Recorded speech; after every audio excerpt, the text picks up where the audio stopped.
Sean todas y todos bienvenidos y bienvenidas a un nuevo capítulo de los podcasts en el marco de los 30 años del programa de reparación y atención integral en salud. Y el día de hoy nos encontramos con profesionales, parte del equipo del Servicio de Salud Araucanía Sur. Nos encontramos con Sasake, con Darlene Bustos, con Vivian Telepan. ¿Cómo están? Bien, gracias. Súper. Muchas gracias. Nos gusta hacer este espacio y bueno, queremos y estamos muy interesados en saber y conocer parte de la historia del territorio, cómo el programa PRICE inicia en la zona o qué actores aparecen relevantes en el desarrollo de este programa y como política pública de reparación en salud en la zona. Cuéntenos un poquito acerca de eso. Hola, mi nombre es Karin Berkov, soy médico de familia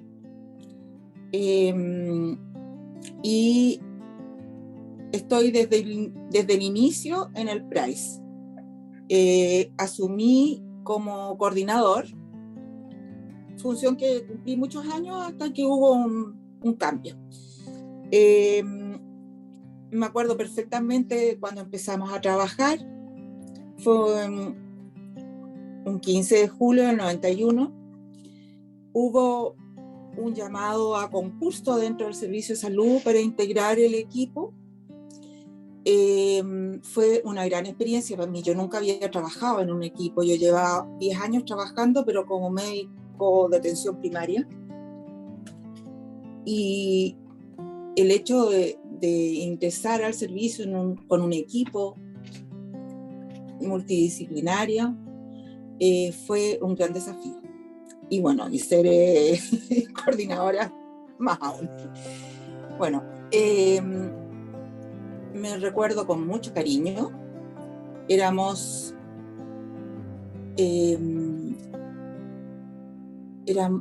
médicos, era yo que era la coordinadora y médico, había una psiquiatra, Sonia Méndez, psicólogos, habían 2, Eduardo Vergara, Eduardo Troncoso, asistente social, Sergio Yáñez, una técnico paramédico, Marina Cartes, también estaba nuestra secretaria, Vivian Kelempan, que aún sigue trabajando, somos las senior del programa. Y bueno,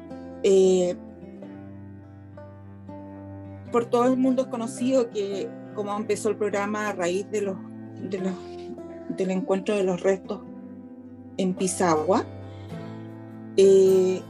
se forjó estos equipos que en un inicio fueron 5 a través de distintos servicios de salud. Aquí en Temuco había gente ya trabajando en derechos humanos, estaba el CRESAM, habían otras ONG como el CERPAG, el PIDE, había gente trabajando y ellos habían estado trabajando en función de que se formara el programa aquí. Tuvimos muy buena aceptación y apoyo del servicio de salud en esa época. Y bueno, fue un trabajo nuevo para todos. Muchos tenían experiencia en la universidad más bien a nivel de actividades políticas o actividades así. Tuvimos capacitación en eso, fue muy importante el CRESAM. También un diplomado en Derechos Humanos que dio la UFRO, y ahí fuimos aprendiendo juntos. En un principio estábamos en un consultorio de atención primaria, consultorio Miraflores, y nos ubicaron en el subterráneo. Entonces ahí fue toda una historia porque nos decían de todo en el subterráneo. Eran tiempos todavía difíciles, como recién se empezaba a hablar de todas las violaciones de derechos humanos y era una experiencia distinta que un equipo de salud de esas características integrara el servicio. Pero fue muy lindo trabajo, es muy lindo trabajo en realidad. Empezamos ahí era un espacio chiquitito Y ahí fue muy importante darnos a conocer dentro del sistema, dentro de los beneficiarios, nuestros usuarios, en que algunos del equipo tenían más conocimiento de la zona y integraron junto con otras organizaciones como el INP, en ese tiempo se llamaba INP creo, sí, eh, para la búsqueda de los familiares de la ley Rettig por todo el asunto de reparación. Y en ese contexto nos fueron conociendo a nosotros y nosotros también conociendo a los usuarios. En un principio fue un trabajo muy personalizado porque la gente iba llegando de a poquitito. Si teníamos todo el tiempo del mundo, era trabajar en otra, como en otro, no era trabajar en el servicio de salud, porque teníamos todo el mundo para todo el tiempo. Recorrimos gran parte de la zona, que fue una experiencia lindísima. En los hospitales hacíamos reuniones con beneficiarios de ese lugar, de la zona rural, incluso fuimos a otras partes, a otras comunas también, a Liquiñe, fuimos a Valdivia, también a Ongol, y ahí fuimos aprendiendo y conociendo el programa.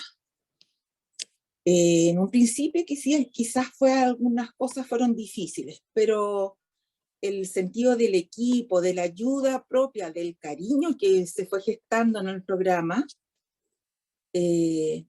fue algo que yo nunca había vivido en el trabajo. No puedo decir sinceramente. Son tantas cosas, son tantos años, son 31 años que llevo trabajando en esto, así que se me pueden agolpar las ideas.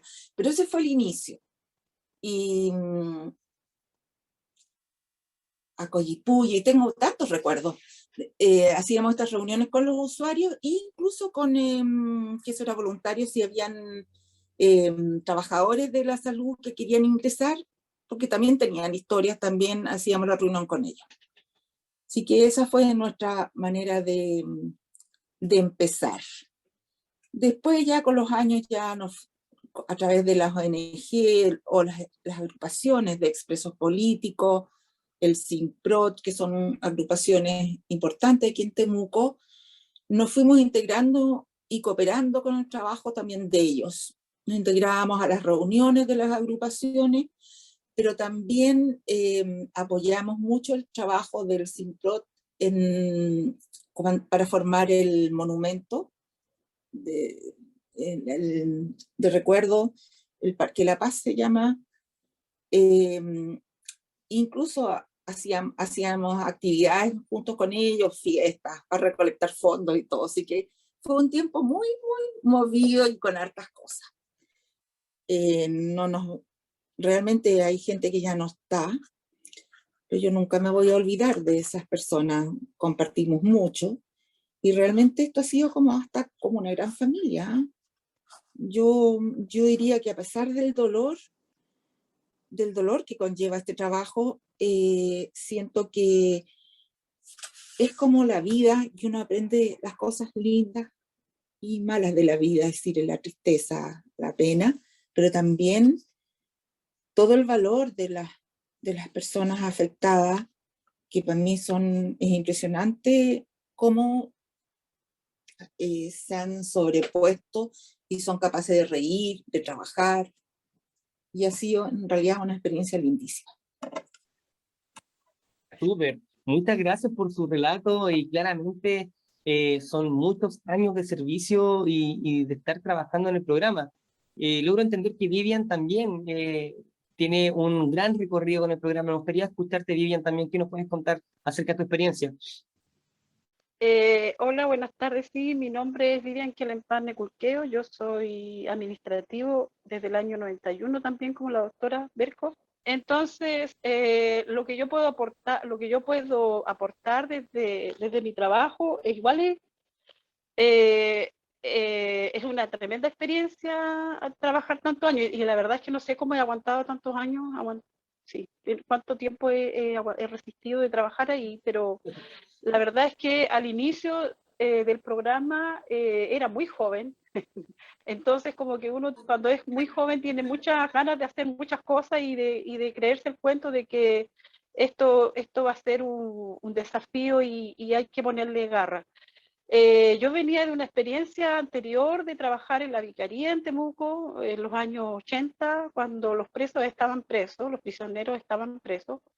Y entonces cuando comencé a trabajar en Pride, ya me reencontré con esas personas que estaban en libertad y con las familias.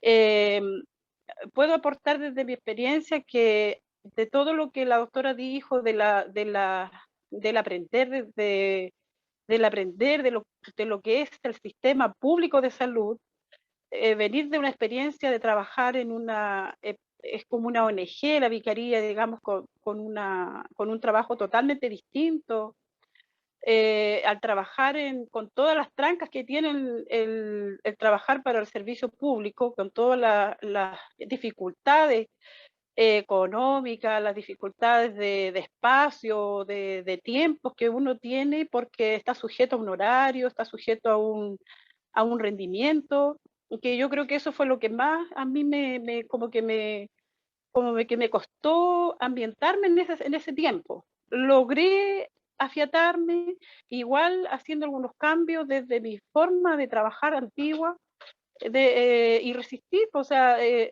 estar muy consciente de que uno cuando trabaja para personas que son violentadas en cualquiera de las áreas, porque también tuvimos una experiencia de trabajo en violencia intrafamiliar en un tiempo, cuando se hizo la ley de violencia intrafamiliar. Entonces, trabajar para personas afectadas en cualquier área, yo creo que se requiere de estar un poco conectado con eso. O sea, eh, ser, eh, ¿cómo se dice? Eh, Tener empatía con las personas. Conocer el sufrimiento, porque nosotros también somos personas que vivimos la dictadura. O sea, siendo jóvenes, nosotros vivimos, a nosotros nos podían contar el cuento de que esto sucedió, porque sí, nosotros supimos que sucedió, vivimos con personas, teníamos familias que fueron afectadas. Yo soy mapuche también, entonces desde ese ámbito también mi trabajo fue distinto, porque como esta zona es preferentemente mapuche, hay harta gente rural, hay muchos beneficiarios que son mapuches, también ahí ese rol para mí fue importante, saber, tener conocimiento, saber cómo las comunidades viven y efectivamente cómo fue la represión además en dictadura en las comunidades, cómo la gente llega a un servicio público y es conectada ahí, para la gente era muy difícil. Entonces igual yo creo que el rol como administrativo, si es verdad, uno es parte de un equipo. O sea, a mí eso es lo que a mí más de todo este tiempo trabajando, trabajar con distintos profesionales de distintas áreas, el psicólogo, el asistente social, el psiquiatra, el médico, igual a uno le aporta un conocimiento muy grande. O sea, yo he aprendido para qué sirve el medicamento, para qué, no sé, para qué son los exámenes, qué significa un examen y qué significa otro, para qué son los electrocardiogramas, qué sé yo, distintas cosas que uno al final, cuando de tanto tiempo trabajar en eso, uno termina teniendo un conocimiento que también se lo puede compartir a las personas. Que uno, además de los tiempos, cuidar el equipo, o sea, hay muchas cosas que he aprendido en este tiempo que al principio me costó mucho, fue muy difícil, pero ya con tanto tiempo de años de experiencia ya me manejo mucho y la gente ya me ubica. O sea, yo soy la Vivi que soy la Vivi, que me pueden llamar a cualquier hora, que saben que yo siempre voy a hacer un espacio, que soy como la psicóloga, le digo yo, de la gente cuando el psicólogo no está. O cuando no existe, soy la primera persona que está ahí para acoger a la gente y hay una empatía con la gente. Yo creo que si no fuera quien soy yo, Vivian Kelempane Culqueo, probablemente no habría podido trabajar no habría podido trabajar en otra cosa, porque es lo que me gusta mucho. Muchas gracias, Vivian, perdón, por tu testimonio. Qué grato escucharlas y sobre todo recorrer gran parte de lo que ustedes han trabajado o la experiencia que tienen con el programa desde el 1991, no es menor. Y también preguntarte a ti, Maritza, ¿cómo ha sido para ti trabajar en torno a la gestión del programa, la historia que nos comenta Vivian y Karin en el territorio? Como dice Vivian, hay muchas personas que son mapuches, ¿cierto? Imagino que también hay todo un tema cultural en el PRAIS que día a día ustedes están desarrollando la materia con ellos. Sí, Felipe, bueno, Maritza Jaque, yo soy la coordinadora actualmente del programa PRICE. Como dices, fue un tremendo desafío considerando el territorio tan diverso que nos toca atender como PRICE. Yo creo que ahí igual el aprendizaje de un equipo de 30 años se deja, igual hay una experiencia en ese territorio. El PRICE acá en Temuco primero atendía todo lo que era Araucanía completa y Valdivia. Entonces era un equipo que tenía, como fueron de los primeros, abarcamos, digamos, 3 servicios, lo que hoy día se divide en 3 servicios. Claramente. Entonces, como dice Karin, los inicios implicó alianzas como estratégicas con otras instituciones, pero especialmente con los actores sociales que venían trabajando en derechos humanos, como las organizaciones. Se alió con INEP y con ellos se empezaron por vínculos, digamos, de simpatía también en torno a una sensibilidad especial con respecto a la reparación, a la búsqueda de los familiares. Entonces, en esa época, por lo que me han contado las chiquillas que llevan más tiempo, es como que se salió mucho terreno, se hacían operativos de acreditaciones, se hacían como incluso ceremonias de entrega de credenciales que eran como bien significativas para los portadores de derechos, porque era finalmente el reconocimiento de esa violencia que había hecho este mismo Estado, reconociéndolo que finalmente su calidad de víctima, ¿no? No también desde una víctima sobreviviente, ¿ya? Entonces se hizo mucho trabajo en terreno y después empezó a trabajar el PRICE con la violencia intrafamiliar, como dice Vivian. O sea, empezó durante muchos años, yo diría como 10 años, Karin o Vivian, no me corrigen, no sé, ahí, trabajando violencia, entonces se mezclaban. Se entendió, yo creo, mal el concepto como que violencia era lo mismo que violencia de Estado.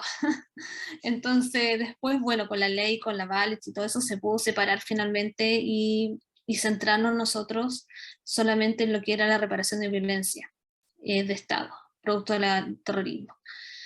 Y de ahí el equipo también aumentó, después de la VALET, aumentó su recurso humano y se cambió de casa, digamos, pasó del consultorio Miraflores, de subterráneo, donde hubo que ser casi clandestino al principio, a pasar a tener una oficina propia en un dispositivo ya propio, donde se atendía violencia intrafamiliar y violencia política, y luego después se queda en otra casa, una tercera casa que es la que estamos actualmente, donde se atiende solo violencia política.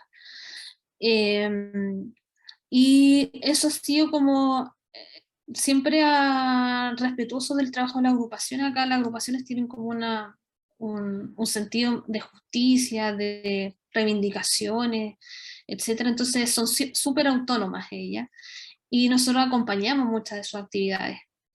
Y acompañado de par, o sea, una horizontalidad, lo cual ha sido un aprendizaje muy rico ahí. Digamos, nosotros somos las que estamos ahí siempre presentes, pero digamos no, ellas son finalmente las que ordenan sus temas y nosotros acompañamos, ya sea para la construcción del memorial, que fue un trabajo de años, el PRICE siempre estuvo, y actualmente también en sus actividades normales.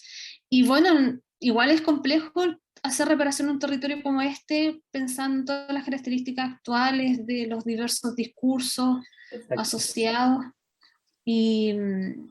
y sobre todo nos crea como el desafío de qué pasa con los usuarios que muchas veces, o los portadores que no se acercan mucho al PRICE porque por distancia no pueden venir. La pandemia también nos ha afectado mucho en eso. Entonces hay distintas estrategias, terreno, etcétera, pero ahí yo creo que ese es un desafío siempre constante, cómo hacemos reparación en la Araucanía o en Araucanía Sur. nos plantea desafíos, preguntas, cuestionamientos, reflexiones, todo eso. Sí. Exacto. Y sobre esos mismos desafíos, preguntarles a las tres, ¿qué le dirían ustedes a aquellas personas que van a escuchar este podcast o que están escuchando este podcast y que están hoy en día observando esta materia de violación a derechos humanos, ¿cierto? Y están observando también la materia de reparación, ya que nos encontramos en un contexto donde nuevamente se pone en la mesa las consecuencias de la violación a derechos humanos. Principalmente en relación a la reparación. Para mí, reparación es algo mucho más grande y siento que el Estado de Chile está en deuda con eso. Nosotros somos parte del sistema de salud. Hacemos dentro de todas las falencias del servicio, tratamos de hacer lo mejor posible, pero falta mucho. De hecho, hasta en números somos insuficientes. Hemos caído en cierta cosa asistencial de repente, porque por la gran demanda, solucionar cosas concretas día a día, lo que nos ha impedido el trabajo tan lindo que hacíamos al principio de salir más a terreno y de estar más en contacto con la gente. Entonces, esto es como, yo creo que quizás no me van a entender, para mí yo nunca he sentido que pueda reparar mucho. Siento que somos un granito de arena, algo que es mucho mayor. En un principio, cuando empecé a trabajar, yo soy de la zona, pero estuve 10 años trabajando en Santiago, sé lo que fue la dictadura, pero también soy de aquí la zona, pero me sentía como este mono del Atlas, este monito del Atlas, con el mundo arriba. Me sentía muy responsable. También sentí en carne propia lo que muchas personas podían pensar de eso. Hay cosas que me he guardado. Por ejemplo, a mi familia nunca les conté. En un principio se fueron dando cuenta solos en lo que trabajaba. Vengo de una familia muy conservadora, por decirlo así. Pero de a poquito ya se fue abriendo, uno va conociendo más gente y todo, pero fue difícil en un principio. Ahora se abre más el tema, pero yo encuentro que es súper insuficiente. Está la justicia, es decir, cuando hablan de reparación en salud, que principalmente es rehabilitación, reparar lo dañado, el servicio no tiene grandes, el servicio de salud, el sistema de salud no tiene grandes elementos de rehabilitación. De hecho, debería existir un equipo de rehabilitación y creo que existe, pero no tenemos contacto con ellos. O se dedican a la parte física más bien. No hay una mirada integral a los problemas y yo encuentro que estamos muy en deuda. Y eso quizás ha sido lo más difícil de trabajar en el PRAIS. Eso. ¿Maritza? Sí, yo coincido con Karin en ese sentido, que creo que la reparación es algo que es muy abstracta, ¿no? Es como muy amplia. Uno hace una acción reparatoria, un concepto que salió alguna vez en una macrozona de las reuniones PRAIS, pero no logra hacer la reparación porque, bueno, la impunidad no ayuda mucho en este contexto, en este país, y mientras haya eso, digamos, reiteradamente se van sobreponiendo la cronificación de un dolor, ¿no? Cuando existe una impunidad tan fuerte. Nos toca también un contexto regional particular donde hay mucho negacionismo también sobre lo que fue la dictadura y sobre lo que es el tema de los derechos humanos. Hay un desconocimiento profundo de lo que es derechos humanos también.